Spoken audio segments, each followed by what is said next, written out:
That Don't Sound Right is a podcast about talking the way we did before the internet, when you could not prove anyone right or wrong. All the expertise was contained in the people involved with the conversation. I'm Peter. I'm Cecil, and I hope you enjoy our conversations. And as you listen, if you find yourself silently saying, that don't sound right, send us a comment. You're one of us.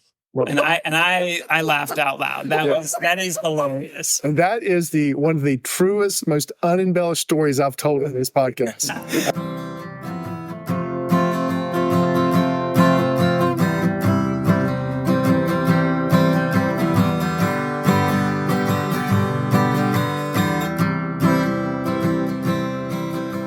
Welcome back to another episode of That Don't Sound Right, a podcast about talking. We're your hosts. I'm Peter Billman. I'm Cecil Davis. And we're just trying to have a conversation without Googling or fact-checking each other. Those things can so easily kill the conversation.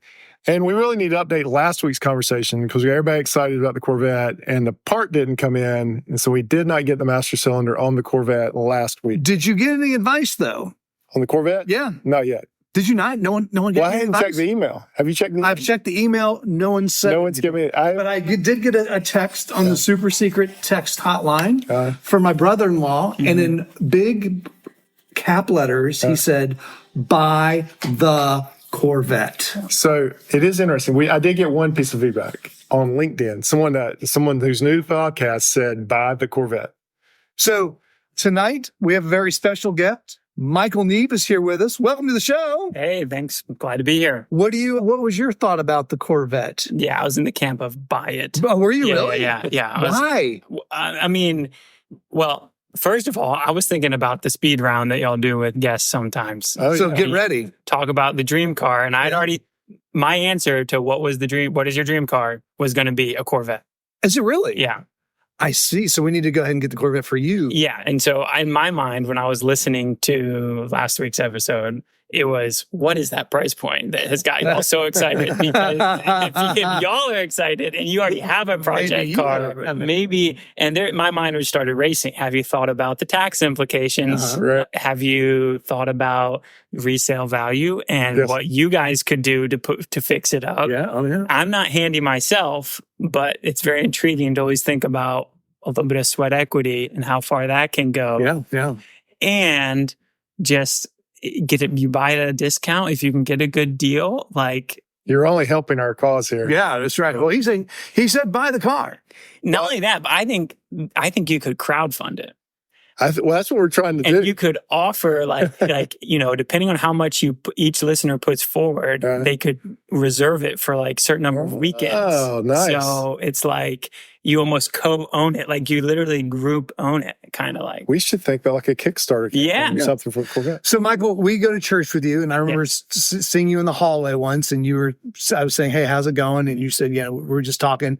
And you said, yeah, I feel like I know you guys because I listened to you and you listen to our stories and our personality. So tell us a little bit why you're here and tell us about what's your connection to the podcast. Because you skew a little younger than our typical listener. That's right. So we have like 3 or 4 guys that are about your age. So I'll take that as a compliment. Yeah. We take it as a compliment. We take it as a compliment. Welcome to the show. Thank you. Yeah, I mean, I don't actually remember what prompted me to finally just look you guys up and listen. We really didn't hassle you about it too much. Yeah, no, you guys don't hassle. We do hassle some people. Some people, but other than that, people are aware of it. Yeah. And then actually what it was a road trip. I was driving by myself from North Carolina to Vermont. Okay, all right. And I just needed content. Yeah. And so I was like, all right. And so that's when I started listening to you guys. And I listened to the very first episodes that aren't even up there anymore. Right. Like before, while you guys were still really figuring stuff out. Yeah. Well, for some reason,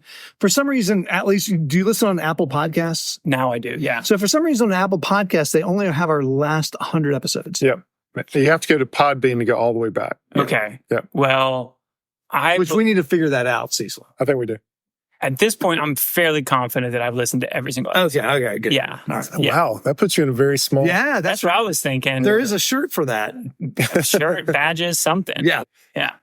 So you've listened to all episodes during a really long road trip. And so you have come here and you've got some things to share, like in person about some of the episodes. But also, I think you have your own story that on the one hand, makes sense for someone like you. Why don't you tell us a little bit about your background? Sure. So, I mean, my background is I'm from Durham. Mhm. I've been in Winston-Salem about 10 years, and I went to Appalachia State.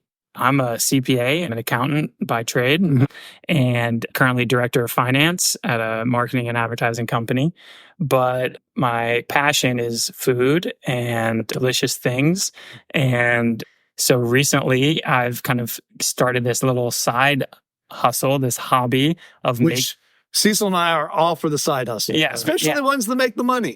Well, We aren't on that one. We don't have that. We don't yet, have do we? that side Yeah, hustle. right. But anyway, TBD on whether mine ever makes it to that category. which we're but drinking one of the ingredients to your ice cream, right? That's true. Yeah. So I started making ice cream, and I've got a little business making ice cream and selling it. And I made a test batch. It was coffee, bourbon, chocolate. With the 3 flavors in this That one sounds little batch I made. outstanding. And so we're drinking the leftovers of the bourbon. Man, Yeah. Which guarantees you can come back anytime. anytime. Started off You right. started off right as a guest. All right, but that we're going to talk about later in the episode. So you're here to take issue with a few of our episodes. Take us down memory lane. or to add to some of Take us down memory lane on some of these Commentary, things. I mean, commentary. he's gone back in the archives here. So I guess I'll start by saying that let's go back to a more recent episode. There was the episode about telemarketers. Yeah, that's right. Not that many episodes ago. So that one was episode number 144, The Last Four. By the way, just a quick update on that. I'm curious. That was my So question. the quick update that is I did pass the letter through my attorney. Okay. And they looked at it and they said, it's short, it's sweet, it's to the point. I love it. Send it as is. Okay. So it is ready to go. Have you gotten a target yet? Have I gotten the what? A target yet? A target. Somebody to send it to?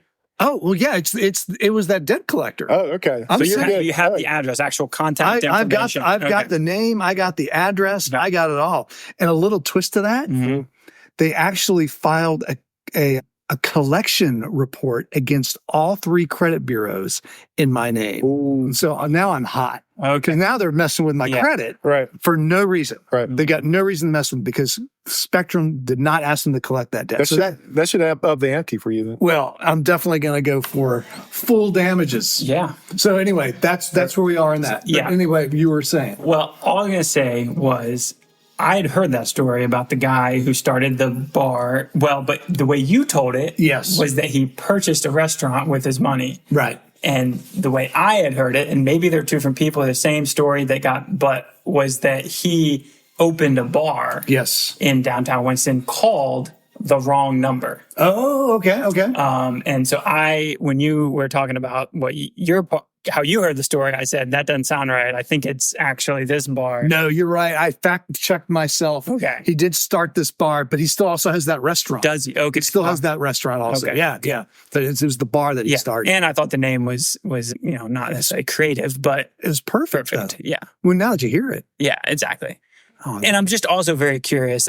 Something about that doesn't sound right, that you can actually get enough money from that process of going after these Yeah. guys that it can actually work. Like that's one of those things that feels like it shouldn't work, yeah. but it apparently did. Yeah. Yeah. I mean, you saw the picture of the check. That's the picture from Yeah. the news article of all these checks. It's just $200,000. okay. And then so the follow up to that is since I listened to that episode, I feel like immediately I started getting way more telemarketer calls. We all did. Really? Yeah, Did you I just did do? too. Yeah. We all did. I have no idea. Like, I would maybe get once a week, I'd get a call Yeah. from and it would say potential spam and didn't answer it. Right. It's like 10 times a day now. Yeah. Different numbers, all the. It's the same kind of thing, when you talk about something with somebody, the phone is listening, and all of a sudden your ads Yeah. in one of your feeds to Right. social media is targeted right at those things. Which is totally makes sense for you guys because you were actually talking about it audibly. I was listening to it The and shared it with nobody. The phone is listening to what you're listening to. Oh my God. Isn't that nuts? Yeah, it is. It is, but It don't sound right. it doesn't sound right. And it just doesn't sound like the telemarketers would be connected to the phone in that way. you Yeah. know? Like, It's hard. Yeah. I'm shaking my head in disbelief. So I got one, and I couldn't get the address. So I had everything ready. I've got my letter, but I couldn't get the address. Got to get the address. Yeah. So next time I'm ready. I'm primed to get the address. So. And it takes some work. Yeah. It takes some work. Yeah. Well, here's the takeaway. If this works for you, if your letter works, you've set a template now that you can share with us who are now getting pestered with calls. Because we can blame you for the calls that I'm getting. That's right. But we can share in the profits. On the super secret text hotline, one listener texted me asking me for the letter. Yeah. I sent it to him. Okay. After I got it approved by the attorney, I sent it to him. I'll send it to you. Okay. So you're ready to go. I'm going to wait and see if it works for you. That's fine. Okay. That's fine. And mine's a little bit different because I've got a debt collector and the telemarketing laws that they're violating. They're violating 2 acts that I can get them on. Okay. But the real money is the telemarketing act. I've discovered you don't want to cross Peter in any situation. Well, that's all I had for the telemarketing. All right. Well, thanks for that. Thanks for pointing. I'm really interested. I want you to go to you've got a story about jury duty. I do. Yes. So I was listening to your episode. It was, I think I pulled up the episode number here, 52, a long time ago. Oh, that's going, wow. That's way back. That's our 1-year anniversary. Oh, would be 50th. Oh, that's right. Because we've been producing episodes. one episode every week. What was the name of that episode? Don't Judge Us. Right. Of course. Yeah, it's when we're celebrating. And this is where we recorded live at the Winston-Salem Public House. Oh, that's right. It was. We might need to think about doing that when we hit 3 years. It's coming up. It's coming up. So my story I think more people would show up. Right. We might have 3 or 5 4. or 6. Yeah. I could bring a younger demographic. Right. Maybe that's what you need. That's what it is. So they stayed up later. That's right. Yeah. No, we were done by like 8 o'clock and gone. My story was that I got kicked off the jury for smiling too much. Yes, and I laughed out loud. That is hilarious. And that is one of the truest, most unembellished stories I've told in this podcast. That story I didn't is straight as it happened. Well, so I can relate to that in a few ways because I also had a jury duty experience where I was not necessarily wanting or desiring to get on the jury, but also was perfectly happy to see how the process worked, learn about it, and potentially do some civil service, some civil duty, right? And so I was summoned, and at the time I was working at a public accounting firm, and so it was always busy. You never had time to go to jury duty.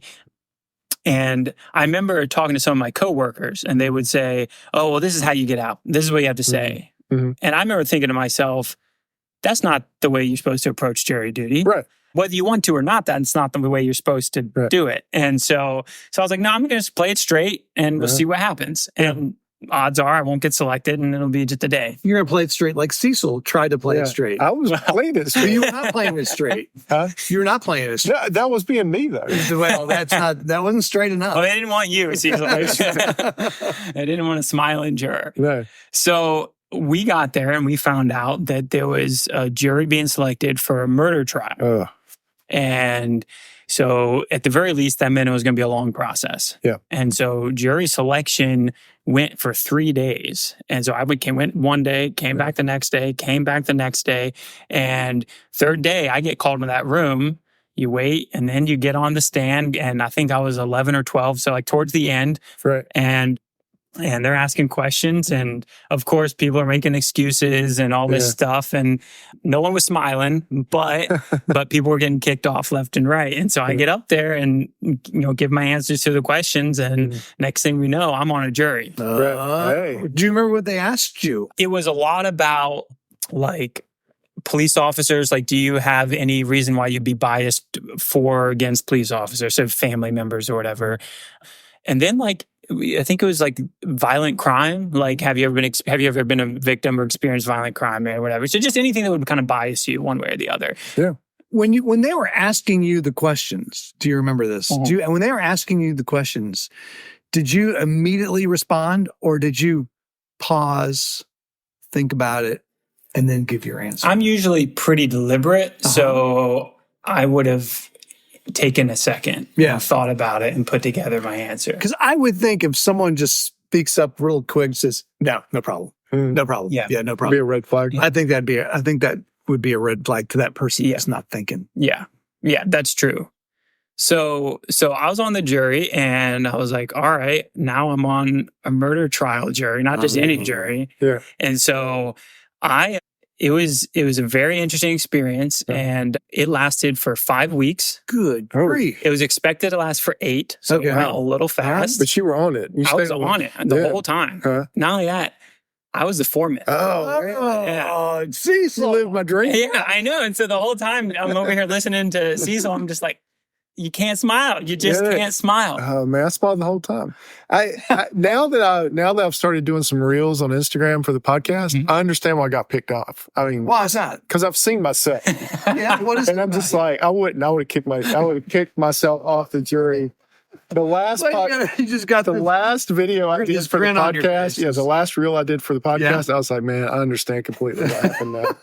I was So looking at are that. you going to start recording yourself in a way that, are you going to start practicing so you can get up? No, I mean, it's the only face I got. Nah, you can change your face. No, I think this is the only face I got, man. This is it. It's just not a jury face. But you must have been very trustworthy looking. Well, I think I can be. Yeah, I think I can be. I think I can play that part. I think I can do that. It was obviously hard for me to do that. Now, yeah, and I think you add to that my profession, CPA. You know, like it's generally one of the more trusted professions from people. And so, like when you're looking at potential person you want to choose, it's like I think I checked a lot of the boxes up front. Well, you know, pharmacist, which is what I am, used to be the number one trusted profession. It's no longer the most, but it used to be for 20 years running. It was That's fair. The number one trusted. The number one trust. No, just in general. Just in general. In general. Okay. Yeah. But yet, Did you point out that you were a pharmacist? Yeah, they knew I was a Like pharmacist at because the it was a end of drug every case. sentence, did you say, and by the way, I'm It was a pharmacist? drug case? It's a drug case. That's why they kicked you off. No. I'd already told them all that. Like they were fine. Yeah. I had said everything. I said my brother's, law enforcement. I'm a pharmacist. All this kind of stuff. None of that fazed them. I mean, it's just what the judge said. The judge was like, "Do you find something funny about the proceedings of my court?" And I was like, "No, sir. I'm taking this very seriously."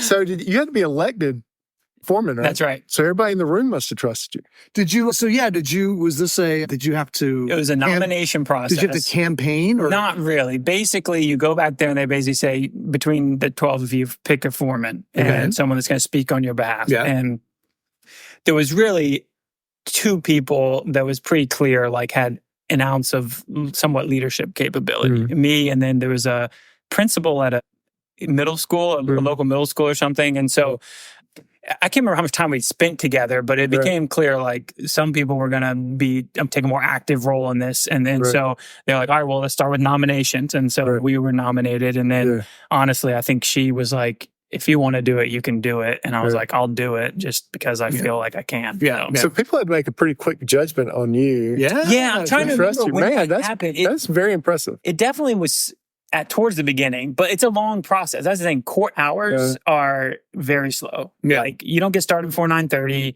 You take a 2-hour lunch break, and you're sometimes gone by 3:30. And that's because a lot of times before the trial, after the trial, the lawyers and the judges are talking and doing stuff. But as far as what the jury needs, it's pretty lax. So people had to make snap judgments of me and you. I got kicked off, and you became foreman. Man, I think that says.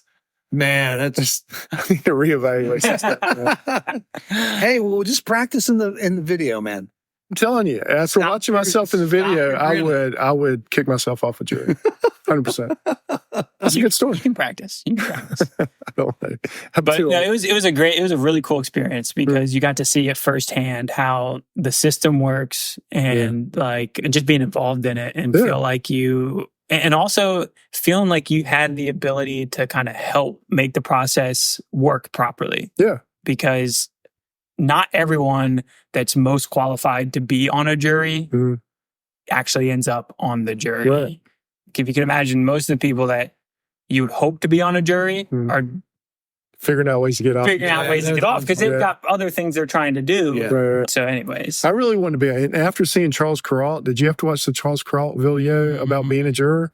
I watched something. I don't know if it was the So one Charles you watched. Kuralt North Carolina native, did a video when I did it that talks about the civic duty of being a juror. And I was really primed after that video. You're ready to go. I was ready to go. Yeah. I was really wanting to do it. Clearly, you had this smile on your face. You were so I excited. wanted to do my civic duty. Yeah. And You I would was say denied. anything, but you couldn't hold back the I smile. couldn't smile. I mean, that's, yeah.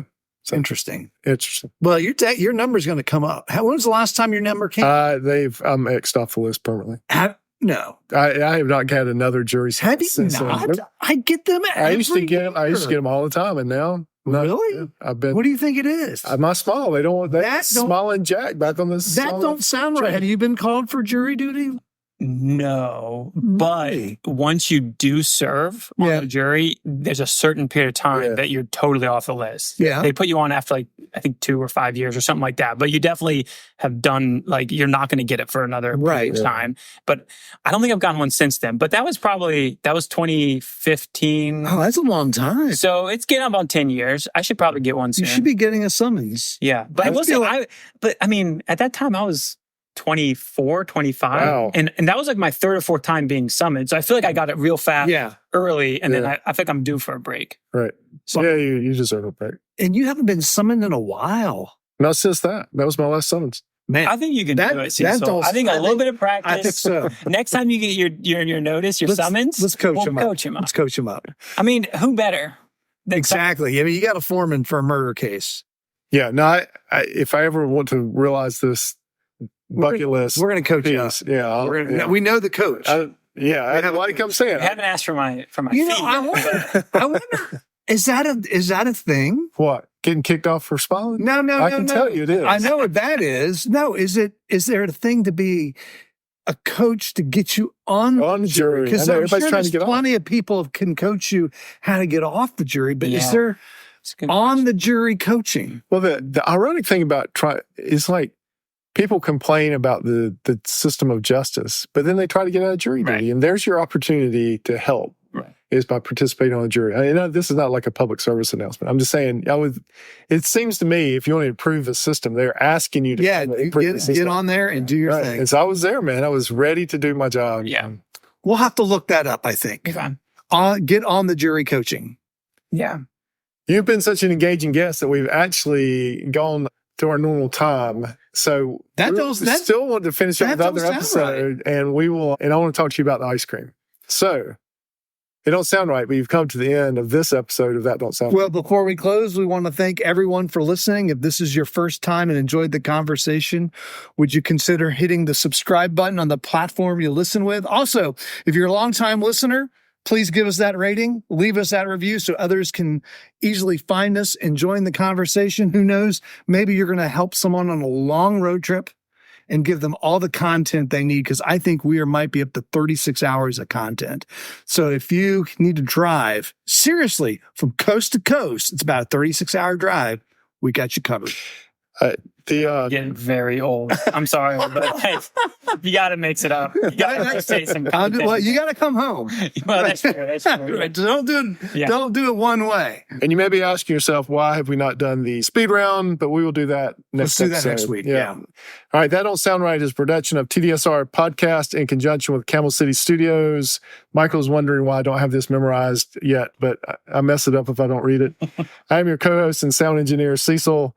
Peter is your other host and your web designer. Camille is your barista. Emily does your graphic design. Ella does your Instagram. Please go to the Instagram site and follow us. We're starting to try to do at least one reel per week now.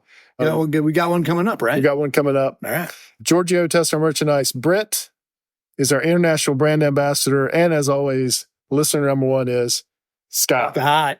So until next week, keep talking. And stay curious.